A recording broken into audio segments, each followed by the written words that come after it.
Lai cik dīvaini tas arī neizklausītos, viena no Rīgas Jugendstila rajona ielām kādreiz saucās Ganību robežu iela, vēlāk Ganību iela. 1885. gadā tā iegūst Strēlnieku ielas vārdu, jo atradās tieši pretī Vācu strēlnieku biedrības dārzam, ko tagad zinām kā Kronvalda parku. Strēlnieku ielas sākumā ir divu latviešu arhitektu Ernesta Polis un Mārtiņa Nukšas ap 1910. gadu projektēti nami. Tas ir neoklasicisms ar tautiskā romantisma iezīmēm. Latviešu jauno arhitektu atbilda Mihaila Eizenšteina Jugendstilā ēkām šajā rajonā. Strēlnieku ielā pavisam ir 18 namu, un to autori ir vairāki pazīstami latviešu un vācu arhitekti, kuru rokraksts piešķir īpašu šarmu ielai, kas īsti nepieder ne centram, ne nomalei. Ja mēs paskatīsimies uz šo ielu ap 1880. gadu, tad mēs te ieraudzīsim diezgan pašauru ielu, kura viena pusi ir koka mājas, kas piederēja kādreiz arhitektam Floriānam von Viganovskim, kas, protams, šis koka mājas izmantoja, ierīkojot tur visādas fabrikas ēkas, viena puse, tagadēja ēka 1A, 1B. Otra puse mēs ejam, kur nami 2, 2A, 4 un tālāk, tur atkal viss fabrikas. Tepat atsveidznieku darbnīca, tepat Kablīca laboratorija, kur ir tagad 4. māja, kur viņš izmēģināja ekonomiskus katos. Interesanti, ka māja ir Strēlnieku iela 1B, ko būvēja arhitekts Maks von Aizmīdovs. Tas ir viņa tīrais rokraksts, tāda mazliet eklektiska stila, var teikt Biedermejers. Man vienmēr pārsteidza pirmā stāva logi, un pirmā stāva logi vienmēr atgādināja, ka tur ir jābūt kaut kādai lielākai telpai. Pētot šo māju izradās tieši, jo bija paredzēts, ka šī pirmajā stāvā būs kaut kāda darbnīca, kas vēlāk 21. gada bija atklāta, jo māja tika uzbūvēta 12. 13. gada. Un sākas karš, tā arī nepaspēja apdzīvot šīs telpas. Un 1921. gada te bija lielā Svitlova trikotāža izstrādājuma darbnīca. Bet pēc tam īpašnieks nolēma, ka tomēr dzīvokļi daudz izdevīgāk, un šī liela darbnīca tika pārplānota. 1940. gada martā Strēlnieku ielu uz pāris mēnešiem pārdēvē par Edvarda Virzas ielu, par godu straumēna autora piemiņai. Dzejnieki Elza Stērste un Edvards Virza 20. gadu beigās un 30. gadu sākumā dzīvoja Miķeļa Bruža namā Strēlnieku ielā 2. Šajā laikā ēkā apmetās arī Jānis Dorets, kinooperators, kas filmējis Abesīnijā un Ziemeļpolā, Spānijā un Brazīlijā, Pirmā un Otrā pasaules kara frontēs, Maskavā un Holivudā. Fascinējoša personība, ko varam iepazīt režisors Dzintras Kekas filmā Džona Doreda sala. 1921. gadā pēc Jāņa Doreda dēla stāstītā šeit īrēja dzīvokli un arī kino laboratoriju Jānis Dorets. Tātad latviešu izcelsmes slavenākais pasaules kinooperators. Visu mūžu strādāja pie Paramount News, tas ir mūžu pēdējos kādus 40 gadus, jo viņš strādāja arī pie Patē, strādāja arī Krievijā, bet tātad 20 gadus šeit atradās viņa laboratorija, un viņš gan no 36. gada šeit vairs nedzīvoja, bet šeit palika viņa pirmā ģimene, dzīvoja viņa sieva ar 2 dēliem, un vecākais dēls Valters no pirmās laulības šeit vadīja kino laboratoriju. Rīgu viņš vienmēr atcerējās, viņš arī tādā epizodē filmā saka par to, kā viņa zemi Latvija ir lielais lācis apēdis, un viņš vienmēr par Latviju domā. So you see, I always travel.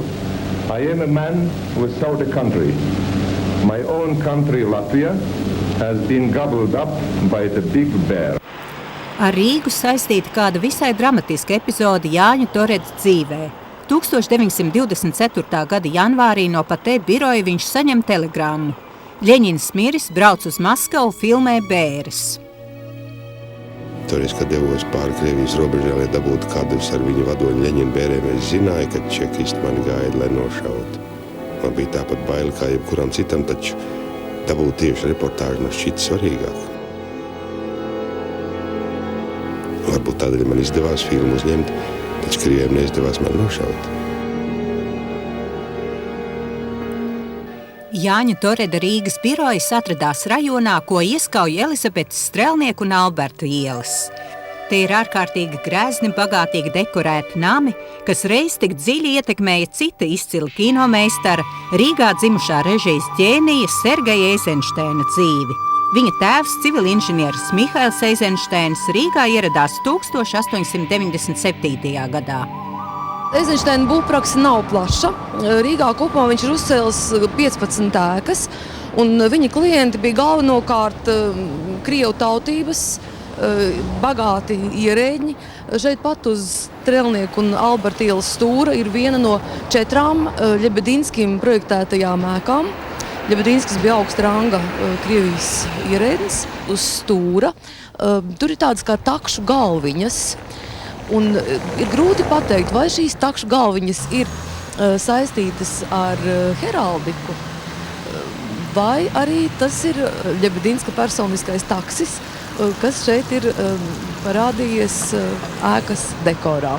Strelnieka iela 4A, kas ir projektēta 1905. gadā kā īres nams, bet jau gadu vēlāk šeit sāk darboties privāta skola, Mitusova privāta skola ar dažiem dzīvokļiem. Zināmā mērā šis bagātais dekors ir tāda kā reprezentācijas zīme. Un reizē līdz ar jugendstila motīviem šeit, protams, ir jāsaskata arī ļoti daudz dažādu heraldisku elementu, jo katrs ēkas īpašnieks centās izveidot šīs savas greznās ēkas kā tādas nelielas pilis. Tur ir gan senās Ēģiptes motīvi, jūs varat pievērst kapiteļiem vērību, kur ir aunu galvas, jā, tāda ptaha simbols faktiski. Ēģiptes tēma ļoti raksturīga Eizenšteinam, Alberta ielā visiem labi zināmās sfinksas. Elementi nāk gan no senajām kultūrām, gan arī no sava laika rotas lietām. Tā skaitā Renela Lika rotas lietas bija arī viens no tiem motīviem, kas kļuva par avotu atsevišķām plastiskām detaļām. Protams, ļoti skaisti tiek veidots kontrasts starp plastisko dekoru un šo zilo glazēto ķieģeli, kas arī ir tāds ļoti populārs paņēmiens šajā laikā un faktiski nāk no Vīnes iedvesmas avots. Te ir arī sievietes tēma, kas ir šajā laikā tik ļoti raksturīga. Jauna veida sievietes tēls, jaunas sievietes tipāžs, jaunavīga, meitenīga, atšķirīga no tām tradicionālajām sievietes tēmas interpretācijām, kas bija raksturīgas Rīgas celtnēm agrāk. Tērps ir piekļāvies augumam, un tas asociējas ar senās Grieķijas tēlniecībā raksturīgo tā saucamo slapjā tērpa efektu, jeb vēja brāzmas efektu. Protams, ļoti raksturīgi ir arī šie vainagi, kas ir rokās jaunavām. Turpat ir arī vēl citas jaunavas, kuras ir uz tādās kā laivās. Tur ir grūti pateikt, ko viņš īsti ir ar šo tēmu domājis, jo pa lielākai daļai viņa fasāžu zīmējumos nekas neatklājas no tā, kas pēc tam parādās jau praksē. Ja? Tā kā ļoti iespējams, ka šeit ir arī būvtēlnieku loma. Jānis Vairots ir kalējs, kurš atjaunojis daudzus vecrīgas senos vārtus un kalumus, bet sevi viņš uzskata par īstu Strelnieku ielas puiku. Vai arī šajā rajonā bija tādi, savi nerakstīti likumi? Bija, teiksim tā, godīga likuma, bez kādām tur varbūt lielām ārišķībām, tā kā varbūt tur sava republika nebija tā īpaši, bet mums te bija pagalmā savs futbola laukums, basketbola laukums, grozi stāvēja. Visi rajona puikas nāca pie mums te uz šito pagalmu, kamēr vēl bija laimīgais sociālisms. Uz to sporta halli, kas ir tanī ielas galā, arī gājāt? Jā, gājām. Tur basketboliņš gāja, bija burīgs treneris Silarājs. Tad bija foršie treniņi, jo man ņēma pie lieliem monkām. Tur tādas pie vīriešu izlases, bet Dinamo nāca Lapčēnoks spēlēt pie mums, un tad Noriņa malā sēdēja un tamborēja. Un tad bija tā forša, un nevienreiz vien. Tagad ir pamatīgi nomainījies ar ļaužiem. Es nezinu, te pa šo māju laikam, tagad mēs esam savā mājā palikuši 3 iemītnieki no 8 dzīvokļiem, 3 dzīvokļi. Pārējie visi prom un mēģina tos vecos naudas pēc laikam izgrūst ārā. Man tāds iekšējs kauns brīžiem, kad es braucu šeit ārā ar mašīnu un te Japāņi pa kreisi ķīnieši pa labi un tā vācieši otrā pusē iet un fotografē tās mājas ar kaifu. Ja, ķer, ka tiešām super māja, bet ka nevar sakārtot elementāru lietu kā vārtus, ja, kuri pilnīgi neatbilst tam, kas tur ir paredzēts. Ja pieder māja pa miljoniem, ja, tad atvēlēt 1000, 2000 vai 3 mājas sakārtošanai pa dzelžu līniju nebūtu problēma. Domāju, būtu goda un prestiža jautājums. Uz Alberta stūra pēc arhitekta Pekšana projekta bija izbūvēta daudz stāvu māja, ko mēs pazīstam kā Rozentāla un Baumaņa muzeja, kur pēc kāda laika nopirka inženieris Rihards Kablīts, atpirka no Pekšana, un šeit ierīkoja tādu mazu nelielu darbnīcu, kas vēl tagad ir pagalmā saglabājusies, kur tikai projektēja savus tvaiku katus. Un nākoša stūri tāda moderna ēka, kas būvēta 1938. gada, viena no pēdējām pasta departamenta būvētām ēkām, projektējis arhitekts Dāvids Zāriņš, un šī ēka piederēja skaities kā Rīgas 8. pasta un telefona nodaļā. Līdz tam šeit bija vēl līdz 38. gadam neliels skvērs, jo 1873. kad tirgotais Arnavs ierīkoja savu minerālu ūdens iestādi šeit, un priekšā, kā jau pēc tā laika noteikumiem, protams, bija jāizveido košumu dārzu. Ielas posms no Dzirnavu līdz Grostonas ielai bija izveidots 1870. gadā. Un lielākais uzņēmums, kas man aizmugurē, tas bija Georga Talheima ratu smēra fabrika. Viņu mantinieki lēnām izpārdeva šīs zemes, kamēr izbrauca uz Vāciju. Un pēdējos gados viņi, protams, tirgojas ar nekustamiem īpašumiem, kas palika no fabrikanta, un šī teritorija bija sadalīta nelielajos gruntsgabalos, un te bija projektēta iela, kas savienotu Antonijas ielu ar Strelnieku un Leņķu ielu. Vēl nesen uz šī žoga tagad ir aizkrasoti, bija ļoti skaists uzraksts, auseklīts, un mēs visi atceramies, ka šī firma solīja risināt visu mūsu problēmas. Šodien auseklīti nomainīja Magdalēna ar Eviju un citas dailes būtnes. Mēs esam plašie vārti un veramies uz āru. Aiz mums ir skaistā Magdalēna. Vai mums priekšā drīkst novietot auto? Skaidrs, ka nedrīkst. Tāds vēstījums Strelnieku ielā domāts autovadītājiem, bet turpat blakus asprātīgi uzrunāti arī suņu īpašnieki.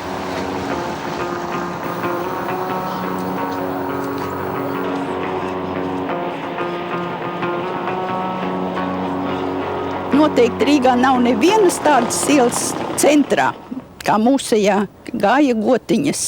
Preču stacijā bija pļava, un no pļavām dzina saimnieks savus govis kaut kur uz Dzirnavielu. Helēna Sorenišas māja paslēpusies aiz vecākās Strelnieku ielas ēkas. Koka celtni 1870. gados projektējis arhitekts Geigenmillers. Pēc Eižena Laubes projekta 1910. gadā pagalmā uzcēla lielu mūra namu, kas mūsdienās ieguvis jaunu veidolu. Glezna uzradās 5 gadi atpakaļ varētu būt. Kādai dāmai pretējā pusē pēc braucienu uz Venēciju ir iepatikusies tā glezna, un viņi gribējusi ar viņā arvien skatīties. Un tad mīļots cilvēks, kuru konkrēti neviens mēs nezinām šī mājā, kas dzīvojam, pielika šo gleznu. Tas bija ļoti interesanti, kad viņu lika, te salika stālažas. Un tad domājam, vai tad tiešām tas gleznotājs viņu te gleznos. Bet tad izrādījās, ka viņa jau bija gatava. Viņa tā kā rullēšanu uzrullēja un tad pielika rāmi apkārt. Un tā radās šī glezna. Daudz cilvēki nāk no pilsētas, kas ir dzirdējuši, par to skatīties, grib redzēt. Tagad ir pagājuši 63 gadi kopš tās dienas, kad es ierados šeit dzīvot. Un no kurienes jūs ieradāties? Es atnācu no Mārstaļa ielas. Tur atrados pašā frontes līnijā. Briesmīgi bija. Jūsu māju sabombardēja? Mūsu sabombardēja, un tam mēs katrs savu mazu nesamo nesam, Un tikko bija frontes līnija pārgājusi. Mēs tādā klusā mirklī nevienu neredzējām. Strelnieku dārzam pāri atnācam uz šejieni. Te dzīvoja mammas māsa Anna. Liels dzīvoklis viņai bija, un tad viņa, ģimene visi norunājam, kad paliksim šeit, jo draudēja pielikšana, kas svešus. Tad jau labāk dzīvosim kopā visi savi. Un tā mēs te dzīvojam līdz šai baltai dienai. Tad, kad katru dienu vismaz 2 reizes noiet ielu visā garumā, noteikti ir kādas vietiņas, kur iegriežas vienmēr. Iegriezamies piena bodē. Vai tā bija tā kā pienotava, nevis bode. Vienmēr skanēja kannas, tie vāki augšā, lejā. Bet pa starpai, kad bija liela tāda iespēja, varēja nopirkt saldējumu. Saldējums bija arī laikam no kannām ņēma un lika uz papīra šķīvīšiem un deva klāt kociņu. Kā tagad ir arī Eskamovs tādu deva un ar to varēja laizīt saldējumu. Vai kafejnīca jaunība jūs neatceraties tāda, kas esot bijis? Vai, kafejnīca jaunība bija brīnišķīga. Tur tā šmaucās, bet nekas. Tas viss pārgāja un gājam atkal baudīt kaut ko. Drastiskās jaunības viltības Helēnai Orenišai noderēja arī braucot uz kuģiem. Reiz 70. gados viņa aizveda sviesta kravu Fidelam uz Kubu, bet kuģi pēkšņi uz 2 mēnešiem ielika dokos. Komandai naudas nebija, toties bija kaprona zeķis, neilona krekli un odeklons šipers, ko iemainīt pret Bakardi rumu. Strelnieku ielā nebija mīļu vietiņa. Mana mīļākā vieta bija Ķieģeļa ielā, tad viņi saucās tagad Melngaļa iela. Dinamo stadions. Jūs bijat liela sportiste? Es no sākuma nebiju sportiste. Es nesapratu, kāpēc 23. dzīvoklī vienmēr jūsmo pēc futbola spēlēm skanēja akordeona mūzika. Senās latviešu dziesmas. Jautrība. Te es sapratu, tas ir pēc mūsu uzvaras. Un tad es sāku iet uz stadionu. Un tas prieks bija viss tas, ka varēja atrast kādu spraugu, kur pārlikt pāri sētai. Bet tanī laikā milicija jāja uz zirgiem un trenkāja tos, kas gribēja lekt pāri. Neļāva to darīt, bet kad zirgi aiziet tur, te paliek brīvs, tā mēs lecam pāri. Kopumā tā iela tagad pamainās, skaistāk tās mājas nokrāso. Bēdīgi, ka vairs caur to, ka tik daudz mašīnu, mēs vairs nevaram pat normāli aiziet līdz strelnieku dārzam. Te ir jauna mammiņa, kura grib braukt ar tiem ratiņiem. Tur pat brīžiem ir tā, ka viss ir nostājies vienā strīpā pa gājēju ceļu mašīnas un ej ar ratiem, kā tu zini. 1897. gadā Krievu armijas kapteinis Sergejs Līders pasūtīja toreiz vēl maz pazīstamam arhitektam, faktiski civilu būvinženieram Mihailam Eizenšteinam, tādu nelielu mūra ēku. Un faktiski no visa Eizenšteina būvēm tā laika vienīga būve, kur nav viņu skaistu rotājumu, viņu skaistu figūru un citu ornamentu. Bet 1903. gada, kad pēc augšņa projekta veica nelielu piebūve, tur jau parādās tāds jugendstila plakets. 1908. gada pēc arhitekta Paula Ribenzāma būvē ēku Strelnieku 17. Ļoti interesants tāds vieglais jugendstils, kuri arī durvis veidot šī stila, dažāds plakets, bet no sākuma viņa bija savādāk, jo faktiski tagadēju izskatu viņa ieguva pēc tam, kad Jurijs Feifers 20. gados piebūvēja 4. stāvu. Nams piederēja Bīlmaņu ģimenei, un tur dzīvoja arī vēlākais Latvijas sūtnis Vašingtonā Alfrēds Bīlmanis. Alfrēds Bīlmanis bija viens no pazīstamākiem 20. un 30. gadu Latvijas diplomātiem. Viņam bija humanitāra izglītība, viņš jau cara laikā bija ieguvis vēsturnieku grādu un Pirmā pasaules kara laikā dienēja Krievijas armijā dažādās cenzūras daļā, laikrakstu jomā darbojās. Un likumsakarīgi, ka pēc kara Bīlmanis iestājās Latvijas ārlietu ministrijas dienestā un uzņēmās preses nodaļas vadīšanu. Viņš organizēja dažādu propagandas materiālu sarakstīšanu. Viņš pats ir sarakstījis burtiski desmitiem dažādu brošūru par Latviju. 32. gadā Bilmani pārcēla par sūtni un sākās viņa diplomāta karjera. Diplomāta karjera sākās varbūt vissarežģītākajā vietā Latvijas diplomātiem Maskavā. Un Maskavā Bilmans atradās līdz 35. gadam, kad tika pārcelts uz Amerikas Savienotajām valstīm. Un Vašingtonā Bilmans sagaidīja Latvijas okupāciju, un zīmīgi, ka tieši Alfredam Bilmanim 40. gada maijā, piešķirot Kārlim Zariņam īpašās pilnvaras gadījumā, ja Latvijas valdība nebūs darboties spējīgi, piešķīra šī Kārļa Zariņa substitūta tiesības. Un proti tas nozīmē? Tas nozīmē, ja Kārlis Zariņš kaut kādu iemeslu dēļ nespēja pildīt šos pienākumus, tie pāriet Alfredam Bilmanim. Bet šāda pienākuma nodošana nenotika, jo Alfreds Bilmans mira 1948. gadā. Šeit Melngaļa un Strelnieka ielas gala bija 1895. gada viens no jātnieku sporta cienītājiem, konsults un tirgotājs Šulcs, izbūvēja speciālu ēku. Šī ēka faktiski ļoti unikāla.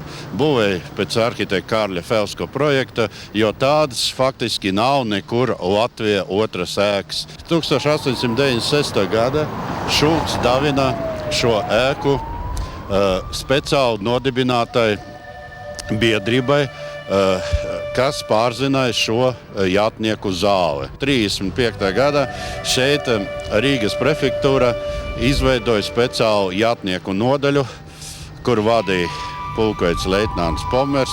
Un šī jātnieku nodaļa savā laikā ļoti daudz palīdzēja, lai izdzenātu demonstrācijas. Un 17.